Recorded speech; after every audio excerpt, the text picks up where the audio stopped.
आनंदो आनंदो आनंदो, पर्व पर्युषण पधारिया आज आंगणे आनंदो। श्री महावीर स्वामी के शासन में सभी पर्वों में पर्युषण पर्व को अधिक महत्व दिया गया है। सामान्य रूप से पर्व और त्योहार में अंतर बताना हो तो हम इतना कह सकते हैं, जिसमें सिर्फ भौतिक आनंद है वह त्योहार है, और जिसमें आध्यात्मिक आनंद है वह पर्व। जो मोहनीय कर्म का बंध करवाए वह त्योहार, और जो मोहनीय कर्म को नाश करे वह पर्व। त्योहार भोग प्रधान है और पर्व त्याग प्रधान है। आत्माई जीव तो पर्व के दिन आते ही खुश खुश हो जाते हैं। जैसे व्यापारी व्यापार के मौसम आते ही खुश होता है, वैसे आराधक वर्ग भी आराधना की मौसम यानी पर्व पर्युषण आते ही खुश हो जाते हैं। मन ही मन तप त्याग आराधना आदि के संकल्प को करते करते आनंद से झूम उठते हैं। लगभग 350 वर्ष पहले पूज्य श्री पद्म विजय जी महाराज साहिब ने यह अद्भुत स्तवन की रचना की थी।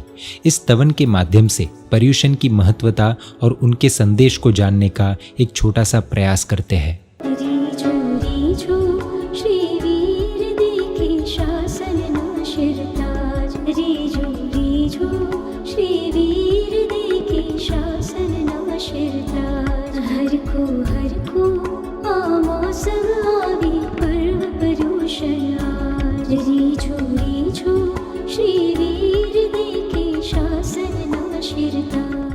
प्रभु जी भव्य जीवों पर उपकार करने के लिए धर्म देशना दे रहे हैं। उसमें सभी को एक ही संदेशा दे रहे हैं कि हे आत्मन, आलस यानी प्रमाद को छोड़कर धर्म आराधना करने का प्रयत्न करना चाहिए। जीव ने अब तक प्रमाद में से ही बहुत कुछ गंवाया है। अब तो सावधान बनो। ये पर्व के दिनों में तो धर्म की कमाई करने का सुनहरा अवसर आया है। तू अभी भी अगर धर्म नहीं करेगा तो कब करेगा? प्रमाद ही हमारा सबसे बड़ा दुश्मन है, जो हमें सफलता की ओर आगे बढ़ने से रोकता है। प्रभु जी देवे परशुरामाहि उत्तम शिक्षाए, आळस मावो काळ गुमाव्यो पर्वन साधु के रीझो रीझो रीझो रीझो श्री वीर देखे शासन नाशिरताज हर को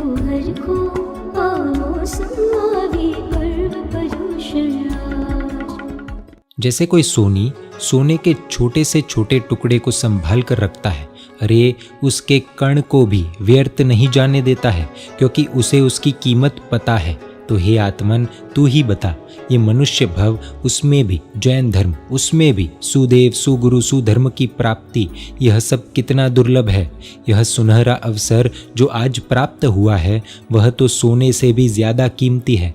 तो उसको कैसे एक चित्त बनकर अपनाना होगा। पूरे उल्लास के साथ हमें इस अवसर को मनाना है, अपने आत्मा को पवित्र बनाना है। सोना नो रज कण संभाळे जिम सोनी एक चीज, तेथी पण आवसन अधिको करो आत्म पवित्र। रीझो रीझो रीझो रीझो श्री वीर देखे शासन नाशिरताज हर को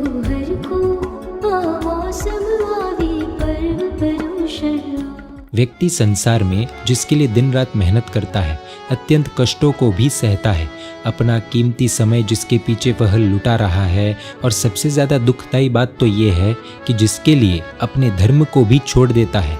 ऐसे कातिल यह संसार सुख है, इससे तू बचकर रहना। बाहर से अत्यंत मनोहर दिखने वाले यह विषय सुख एकदम खतरनाक है। भवो भव बिगड़ने की ताकत उसमें है, सावधान। तू तो धार्मिक परिवार में जन्मा है, उत्तम कुल है तेरा, सद्गुरु का योग हुआ है तुझे, धर्म की सारी अनुकूल सामग्री तेरे पास है। अब तेरे जीवन में ये प्रमाद आदि शोभा नहीं देता। कोई बुद्धू अनुचित प्रवृत्ति करे तो समझ सकते हैं, लेकिन बुद्धिमान व्यक्ति अनुचित प्रवृत्ति करे तो कैसे चलेगा।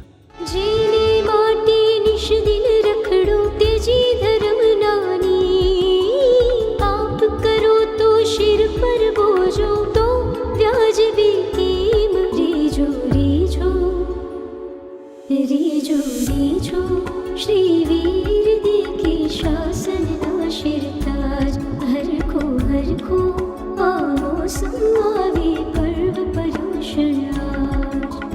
हे आत्मन, तू मेहनत कर करके जो धन इकट्ठा कर रहा है ना, वह तो तेरे कुछ काम में आने वाला नहीं है। वह धन तुझे चैन से जीने नहीं देगा। पहले तो धन को कमाने के लिए मेहनत, कमाने के बाद उस धन की रक्षा करने के लिए मेहनत। धन को पाने के लिए तूने क्या कुछ नहीं किया, हर एक पाप का तूने सेवन किया सिर्फ और सिर्फ धन के लोभ में। लेकिन तू ये भूल गया कि जब यह पापों का फल भुगतने का अवसर आएगा, तब मुझे अकेले को ही सब भुगतना पड़ेगा, दुर्गतियों में भटकना पड़ेगा। पाप करके जो धन जमा किया है उसे तो लोग पीछे पड़कर भी, झगड़े करके भी किसी भी तरह छीन लेंगे, आपस में बांटकर भुगत लेंगे। मरने के बाद तो एक फूटी कौड़ी भी साथ में आने वाली नहीं है। तो फिर क्यों उसके पीछे इतना पागल बनना? पर भव में तो सिर्फ धर्म ही हमारे साथ आने वाला है। इसीलिए हमें यह शुभ पर्व को पूरे उत्साह के साथ मनाना है।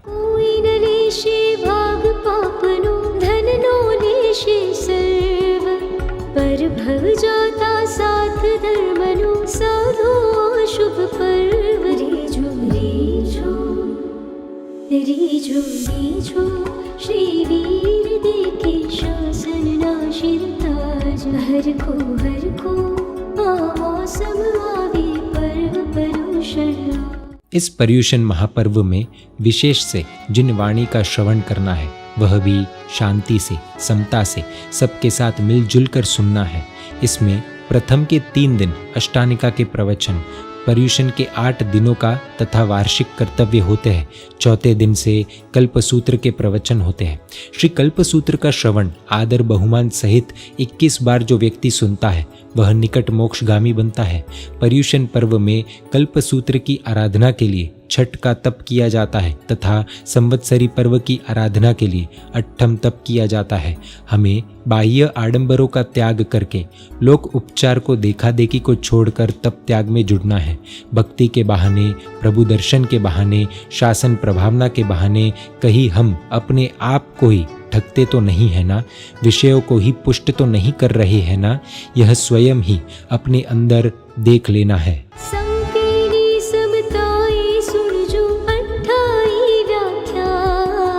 छठ कर जो श्री कल्पसूत्र नु वार्षिक अट्ठम जान।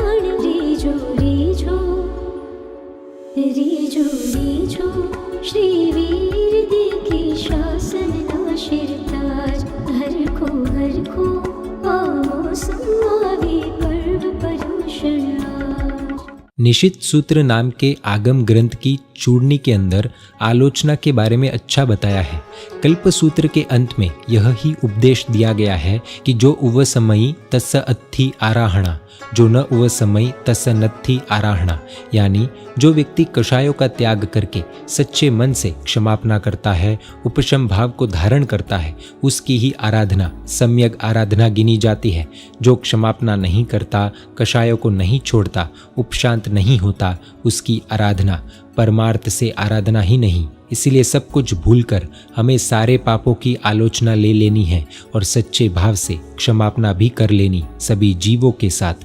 छोटे बड़े का भेद भूलकर मैं क्यों सामने से माफ़ी मांगूं, ऐसे अहंकार को छोड़कर गलती उसकी थी, उसने शुरुआत की थी, ये सब बातें भूलकर जो व्यक्ति सामने से जाकर क्षमापना कर लेता है वह महान है।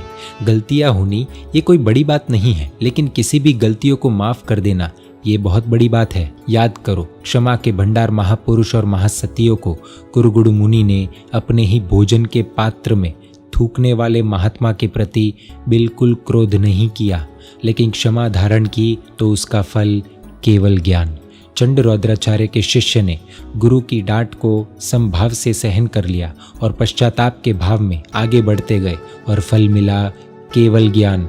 मृगावती साध्वी जी अपने गुरुनी आर्या चंदन बालाजी की डांट को समभाव से सुनकर पश्चाताप से उनके चरणों में गिरकर क्षमापना की और उसके फल स्वरूप केवल ज्ञान की प्राप्ति उनको हुई।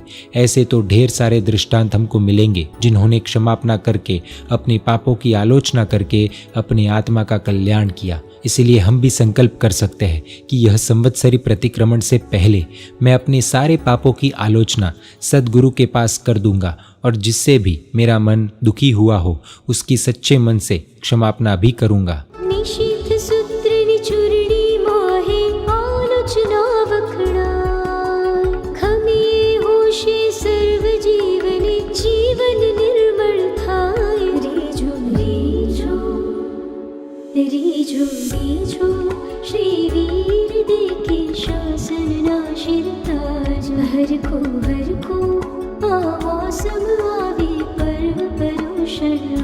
ऐसे पर्वों के दिन में विशेष रूप से प्रभु की पूजा करनी चाहिए। हो सके तो स्वद्रव्य से उत्तम द्रव्यों से अष्ट प्रकार की या विविध प्रकार की पूजा करनी चाहिए। जिनालय तथा उसके आसपास का परिसर सजाना चाहिए। लोगों में जिन शासन की प्रभावना हो उस तरह हमें चैत्य परिपाटी भी करनी चाहिए। जंगम तीर्थ यानी चलते फिरते तीर्थ यानी पंच महाव्रतधारी साधु साध्वी जी भगवंतों को वंदन करने जाना चाहिए। सुबह और शाम को आवश्यक यानी प्रतिक्रमण अवश्य करना चाहिए। इतना ध्यान में रखने जैसा है कि ऐसे पर्व के दिनों में रात को बाहर घूमना, प्रभु दर्शन के नाम पर विजातीय दर्शन करना, मंदिर और उपाश्रय के बाहर इकट्ठा होकर मौज मजा करना, प्रभु भक्ति रात्रि जागरण के बहाने पूरी रात मजे करना, रात्रि भोजन करना इत्यादि ये महापाप है। भूल से भी ऐसा नहीं करना है। प्रभु की आज्ञा के पालन में ही धर्म है, यह नहीं भूलना है। उपकारी श्री प्रभु ने कीजे पूजा अष्ट प्रकार, चैत्य जुहारी गुरु वंदीजे आवश्यक बेकार। रीजो रीजो रीजो रीजो श्री वीर देखे शासन नाशिरताज। हर को आओ समावे पर्व पर्युषण। जो पर्व दिनों में पौषध करता है उनके कर्मों की निर्जरा होती है। समता रस से आत्मा पवित्र बनती है और धर्म में मंगलों की माला को वह प्राप्त करता है। श्रावकों के कर्तव्य में एक कर्तव्य यह भी है, पव्वेसु पोसह वयम, यानी पर्व के दिनों में श्रावकों को पौषध लेना चाहिए। पौषध यानी ऐसा अनुष्ठान जो आत्मा को पुष्ट करे, जिसमें साधु जीवन का अनुभव हो, आहार आदि संज्ञा का त्याग हो। पर्युषण पर्व में 64 प्रहरी यानी 64 प्रहर के यानी कि 8 दिनों के पौषध करने चाहिए। उतना न कर सके तो अलग अलग दिनों में पौषध करने चाहिए। यह भी अगर न कर सके तो कम से कम इतना तो कर ही सकते हैं कि हमें पौषध के छोटे बड़े भेद को धारण करना चाहिए। पौषध के मुख्य 4 भेद है। पहला, आहार पौषध, आहार का संपूर्ण या देश से त्याग करना तथा जिससे हमारी आहार संज्ञा टूटे, आसक्ति कम हो, ऐसे नियम धारण करने चाहिए। दूसरा, शरीर सत्कार पौषध, स्नान का त्याग करना, शरीर की विभूषा का त्याग करना तथा जिससे शरीर के ऊपर का राग टूटे, ऐसे नियम धारण करने चाहिए। तीसरा, ब्रह्मचर्य पौषध, ब्रह्मचर्य का पालन करना तथा जिससे हमारे अनादि के कुसंस्कार खत्म हो, ऐसे नियम धारण करने चाहिए। चौथा, अव्यापार पौषध, सभी सावध्य यानी पाप व्यापारों का त्याग तथा जिससे हम प्रवृत्तिमय जीवन से निवृत्ति की ओर आगे बढ़े, ऐसे नियम धारण करने चाहिए। इस प्रकार पौषध के मुख्य 4 भेद और एक एक अंदर छोटे छोटे उनके भेद होते हैं।